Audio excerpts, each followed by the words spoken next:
The two superpowers of the day, the United States and the Soviet Union. It built the country's infrastructure and radically improved literacy.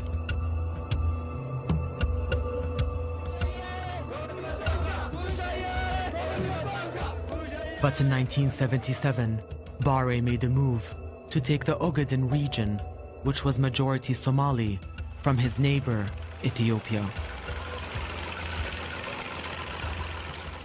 I think what the Ogaden War was about was actually staking a claim to a more realistic border which did not comply with the colonial border.